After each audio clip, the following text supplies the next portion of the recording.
ചാനലിലേക്ക് സ്വാഗതം. ഇന്ന് നമുക്ക് ഒരു 4 മണി പലഹാരം ഉണ്ടാക്കാം. കുട്ടികൾ സ്കൂൾ വിട്ട് വരുമ്പോഴത്തേന് ഒരു പലഹാരമാകും. അതിന് വേണ്ടിയ സാധനങ്ങൾ: 1 കപ്പ് മൈദാപ്പൊടി, ഒരു 6 ഏലക്ക, പിന്നെ 1 കപ്പ് പഞ്ചസാര, ഒരു കളറിന് വേണ്ടി ഒരു ലേശം മഞ്ഞൾപ്പൊടി. ഇതുകൊണ്ട് നമുക്ക് എങ്ങനെ ഈ പലഹാരം ഉണ്ടാക്കാമെന്ന് നോക്കാം. അപ്പോൾ ഈ ഏലക്ക ഒരു 2 സ്പൂൺ പഞ്ചസാരയിൽ പൊടിച്ചുകൊണ്ട് വരാം. ഞാൻ പഞ്ചസാരയും ഏലക്കായും കൂടെ പൊടിച്ചുകൊണ്ട് വന്നു.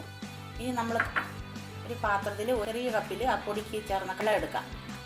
വെള്ളം എടുത്ത് ഈ 1 കപ്പ് പഞ്ചസാരയും ഈ പൊടിച്ച ഏലക്കപ്പൊടിയും പിന്നെ ഈ കളറിന് ഇച്ചിരി മഞ്ഞൾപ്പൊടി ഇതും കൂടെ ഇട്ട് നമ്മളൊന്ന് വെള്ളം തിളപ്പിക്കുക.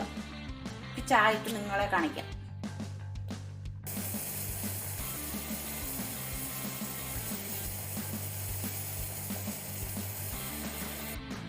ഇത് ഞാൻ തിളപ്പിച്ചു.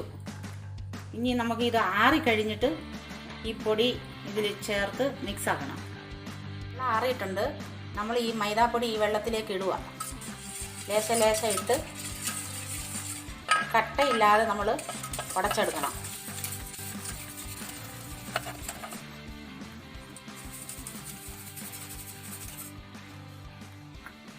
മാവ് റെഡിയായി. ദോശമാവിൻ്റെ രൂപത്തിൽ നമ്മൾ ഇതുപോലെ നീട്ടി കലക്കിയെടുക്കണം. ഇനി നമുക്കിത് എണ്ണയിൽ ചുട്ടെടുക്കാം. സ്റ്റൗ കത്തിച്ചു. ഒരു പാൻ അടുപ്പ വെച്ചിട്ടുണ്ട്. ഇനി ഇതിലേക്ക് നമ്മൾ കുറച്ച് എണ്ണ ഒഴിക്കാം.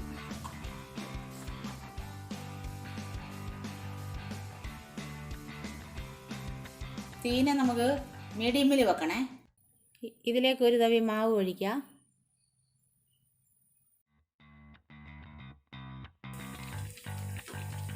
നമുക്കിത് തിരിച്ചിടാം.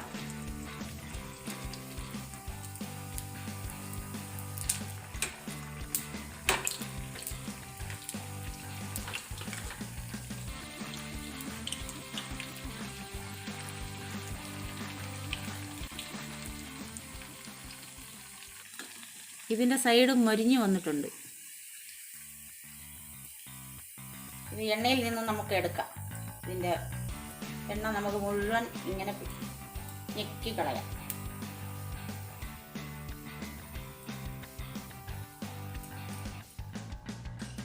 അടുത്തത് വീണ്ടും ഇതുപോലെ ഒഴിക്കാം.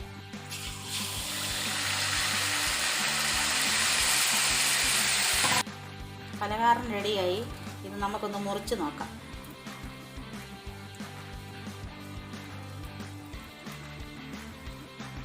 നല്ല മയമുണ്ട്. നിങ്ങളൊന്ന് ട്രൈ ചെയ്യണേ. നിങ്ങൾക്ക് ഇഷ്ടമായാൽ ഞങ്ങൾക്ക് ലൈക്ക് ചെയ്യുക, കമൻറ്റ് ചെയ്യുക, ഷെയർ ചെയ്യുക, സബ്സ്ക്രൈബ് ചെയ്യുക. Thank you.